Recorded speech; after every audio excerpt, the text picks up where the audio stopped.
माध्यमिक विद्यालय व NN पालीवाला ज्युनियर कॉलेज नवीन पनवेल सादर करीत आहे शैक्षणिक व्हिडिओ।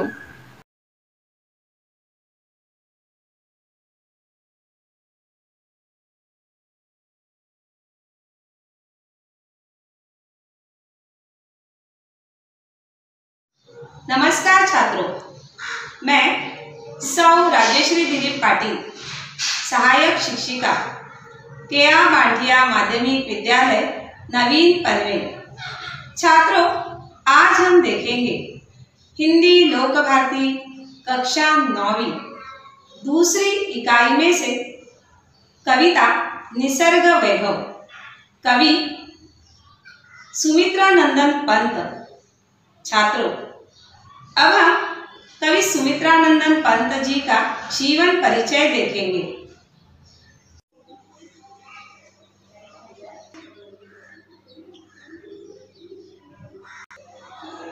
कवि सुमित्रा नंदन पंत जी का जन्म 20 मई सन 1900 कौसानी उत्तराखंड में हुआ।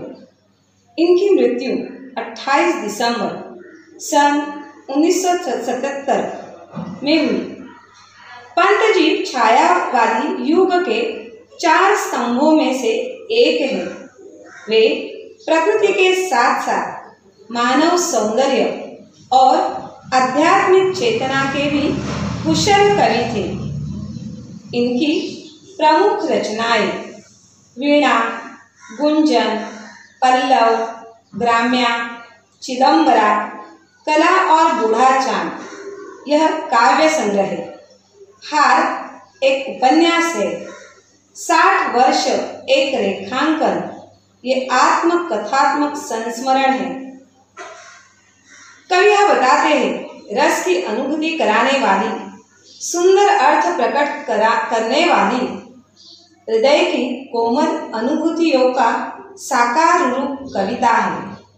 प्रस्तुत रचना में प्राकृतिक वैभव, सौंदर्य, निसर्ग रम्य अनुभूति, उदात्तता, आध्यात्मिकता, अद्भुत भाषा प्रभाव एवं वर्णन शैली का साक्षात्कार होता है। प्रकृति के सुकुमार कवि पंत जी प्रस्तुत कविता में पर्वतीय सौंदर्य का वर्णन कर रहे हैं। साथ ही मानव संसार में व्याप्त असंतोष, अहंकार आदि को लेकर कवि चिंतित भी है। उनका कहना है कि जड़ संसार में चारों ओर सौंदर्य बिखरा पड़ा है, सभी जीव जंतु प्रसन्न हैं, तो मनुष्य जो जगत के समस्त प्राणियों में सर्वश्रेष्ठ माना जाता है, क्यों छोटी छोटी बातों के कारण दुखी रहता है। छात्रों, अब हम कविता की ओर बढ़ते हैं। कितनी सुंदरता बिखरी प्राकृतिक जगत में ईश्वर, टपक रही गिरि शिखरों से झर, लोट रही घाटी में, लिपटी धूप छाह में निस्वर, अनिल स्पर्श से पुलकित तृणदल, बहती सीमाहीन, लक्षण संगीत स्रोत सी, अहरह वन भू मरमर, फूलों की ज्वालाएं आंखें करती शीतल, मुकुल अधर मधु पीते, गुंजन भर मधुकर दल, तितली उड़ती दूर कहीं, पल्लव छाया में, रूक रूक गाती वन प्रिय कोयल, लेटी नीली छायाएं कृष रवि किरणों में गुंफित, दुरारोह भाती डाले निश्चल तरंग सी स्तंभित, स्वर्ण भाल गिरि सर्वप्रथम करती उषा अभिनंदन, सांझ यही सोती छिप निर्जन में कर संध्या वंदन, अपलक तारा शशिमुख का बनता लेखा दर्पण, यही शैल कंधों पर सोया जगता गंध समीरण, सद्य स्फुट सौंदर्य राशि सम्मोहन भरती मन में, कितना विस्मय कर वैचित्र्य भरा पर्वत जीवन में, खग चखते फल कुतर रही गिलरिया कोंपल, वन पशु सब लगते प्रसन्ना, परिचित मरकत आंगन में। स्वाभाविक यदि मुझे याद आता ईश्वर इस क्षण में, जड़ जग इतना सुंदर जब, चेतना जग में क्या कारण। रहता अहरह जो विषण्ण जीवन मन का संघर्षण, मनुज प्रकृति का करना फिर नव विश्लेषण संश्लेषण। ईश्वर का प्रतिनिधि नर, अभिशापित हो उसका जीवन, लगता अपनी शुद्र अहंता ही में सीमित केंद्रित, छिन्न हो गया विश्व चेतना से मानव मन निश्चित। देखो छात्रों, अब हम कविता का सरल भावार्थ देखेंगे। कितनी सुंदरता बिखरी प्राकृतिक जगत में ईश्वर, टपक रही गिर शिखरों से झर, लौट रही घाटी में, लिपटी धूप छाह में निस्वर। छात्रों, अब हम नए शब्दों का अर्थ देखेंगे। बिखरी, यह इसका अर्थ है फैलना। गिरि शिखरों का अर्थ है पर्वतों की चोटी। निस्वर, इसका अर्थ है चुपचाप। कितनी सुंदरता बिखरी प्राकृतिक जगत में ईश्वर। देखो छात्रों, यह कवि सुमित्रानंदन पंत जी कहते हैं कि हे ईश्वर, इस प्राकृतिक जगत में कितनी सुंदरता बिखरी हुई है, कितनी सुंदरता फैली हुई है। गिरि शिखरों पर यानी पर्वतों की चोटियों पर, घाटियों में भी कहीं धूप है तो कहीं छाया पसरी हुई है। अनिल स्पर्श से पुलकित तृणदल, बहती सीमाहीन श्लक्षण संगीत स्रोत सी, अहरह वन भू मरमर। देखो छात्रों, अब हम नए शब्दों का अर्थ देखते हैं। अनिल, इसका अर्थ है पवन। पुलकित, इसका अर्थ है प्रसन्न। तृणदल, या इसका अर्थ है तिनकों का समूह। श्लक्षण का अर्थ है मधुर। अहरह, प्रतिदिन या हर रोज। मरमर, पत्ते हिलने का स्वर। अनिल स्पर्श से पुलकित तृणदल, बहती सीमाहीन। देखो छात्रों, यह कवि कहते हैं कि वायु के स्पर्श से तृणदल पुलकित है। पुलकित है यानी कि यहाँ जो तृण दलों का समूह है वो प्रसन्न है। हवा के हिलने से वो प्रसन्न हुआ है। वायु के बहने से प्रतिदिन वन भूमि में पत्तों के हिलने से होने वाली मरमर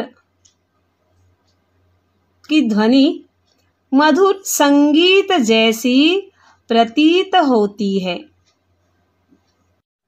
फूलों की ज्वालाएं आंखें करती शीतल, मुकुल अधर मधु पीते गुंजन भर, मधुकर दल। तितली उड़ती दूर कहीं पल्लव छाया में, रुक रुक गाती वन प्रिय कोयल। देखो छात्रों, नए शब्दों का अर्थ देखते हैं। शीतल का अर्थ है ठंडक। मुकुल का अर्थ है कली। अधर का अर्थ है होंठ। मधुकर का अर्थ है भौरा। पल्लव, यह इसका अर्थ है कोमल पत्ते। फूलों की ज्वालाएं आंखें करती शीतल, मुकुल अधर मधु पीते, गुंजन भर मधुकर दल। छात्रों, यह कवि क्या कहना चाहते हैं कि फूलों की शोभा आंखों को शीतलता प्रदान करती है। भौरों के दल गुंजन करते हुए कलियों का रस पी रहे हैं। तितलियां उड़ रही है। दूर कहीं घने वृक्षों के मध्य मधुर स्वर में कोयल गा रही है। लेटी नीली छायाएं कृश रवि किरणों में गुंफित, दुरारोह भांति ढाले निश्चल तरंग सी स्तंभित। स्वर्ण भाल गिरि सर्वप्रथम, करती उषा अभिनंदन। सांझ यही सोती छिप, निर्जन में कर संध्या वंदन। छात्रों, अब हम नए शब्दों का अर्थ देखेंगे।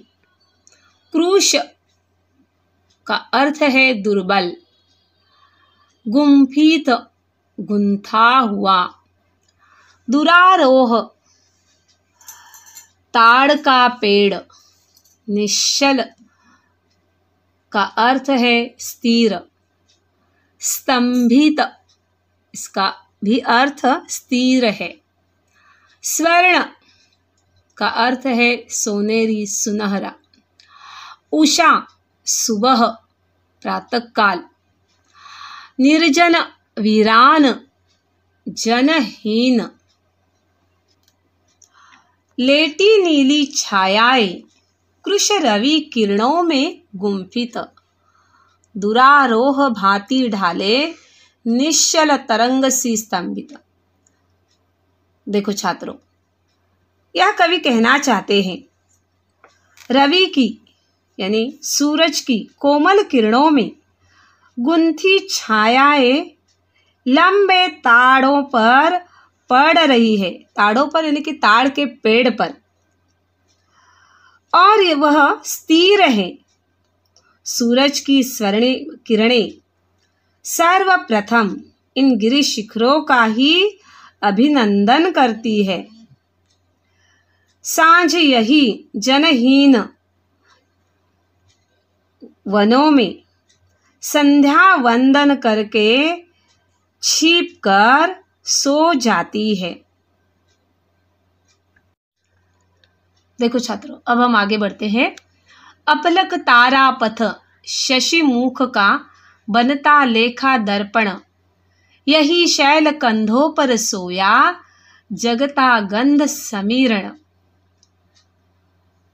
नए शब्दों का अर्थ देखते हैं। अपलख बिना पलके झपकाए। तारा पथ का अर्थ है तारे। शशि मुख का अर्थ है चांद का चेहरा। दर्पण का अर्थ है प्रतिबिंब। शैल का अर्थ है पर्वत। समीरण का अर्थ है पवन। अपलख तारा पथ शशि मुख का बनता लेखा दर्पण, यही शैल कंधों पर सोया जगता गंध समीरण।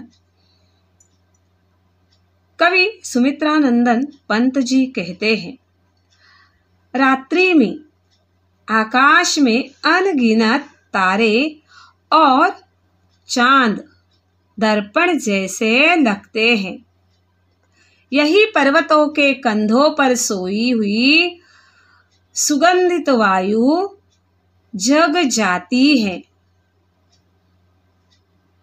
सद्य स्फुट सौंदर्य राशि सम्मोहन भरती मन में, कितना विस्मय कर वैचित्र भरा पर्वत जीवन में। देखो छात्रों, नए शब्दों का अर्थ देखते हैं। सम्मोहन, मोहित करना यानी कि मन को मोह लेना। विस्मय कर का अर्थ है आश्चर्यजनक। वैचित्र का अर्थ है अनोखापन। सद्य स्फुट सौंदर्य राशि सम्मोहन भरती मन में, कितना विस्मयकर वैचित्र भरा पर्वत जीवन में। देखो छात्रों, यह कवि क्या कहना चाहते हैं कि यह प्रकृति में खिला हुआ सौंदर्य मन को मोहित करता है, मन को मोह लेता है। पर्वत प्रदेश के जीवन में कितनी आश्चर्यजनक विचित्रता है, कवि कहते हैं। खग चखते फल कुतर रही गिलरिया कोंपल, वन पशु लगते सब प्रसन्न, परिचित मरकत आंगन में। खग इसका अर्थ है पक्षी, कोंपल का अर्थ है कोमल पत्ते या नए पत्ते, मरकत एक पन्ना है ये। खग चखते फल कुतर रही गिलरिया कोपल, वन पशु सब लगते प्रसन्न, परिचित मरकत आंगन में।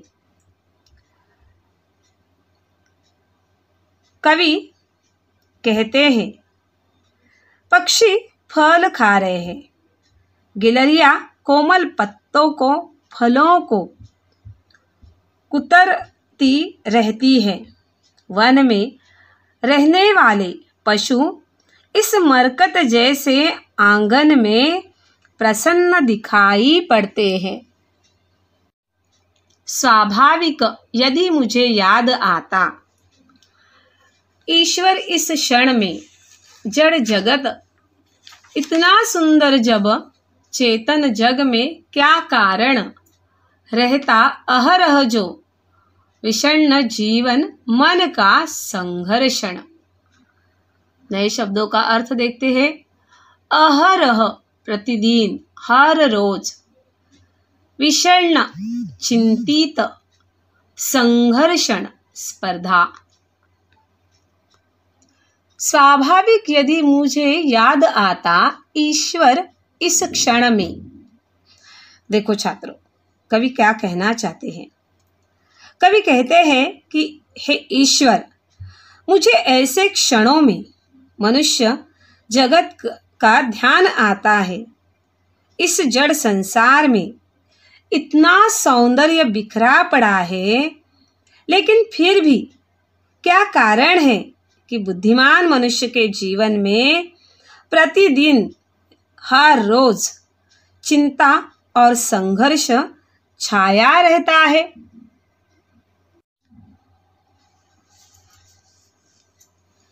मनुज प्रकृति का करना फिर नव विश्लेषण संश्लेषण। ईश्वर का प्रतिनिधि नर अभिशापित हो उसका जीवन, लगता अपनी शुद्र अहंता ही में सीमित केंद्रित, छिन्न हो गया विश्व चेतना से मानव मन निश्चित। देखो छात्रों, नए शब्दों का अर्थ देखते हैं। मनुष्य, मनुज मनुष्य, विश्लेषण का अर्थ है पृथक करना, संश्लेषण का अर्थ है मिलाना, अभिशापित जिसे अभिशाप मिला हो, शूद्र तुच्छ, अहंता अहंकार। मनुज प्रकृति का करना फिर नव विश्लेषण संश्लेषण।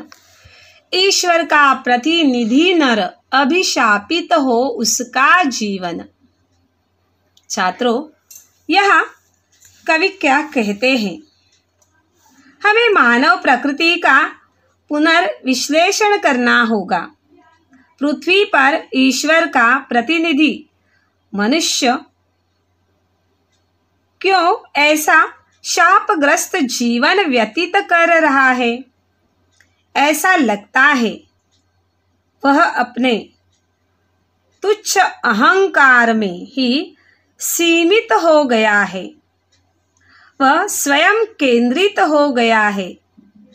पूरी वसुधा एक परिवार है, ऐसी धारणा उसके मन से समाप्त हो गई है।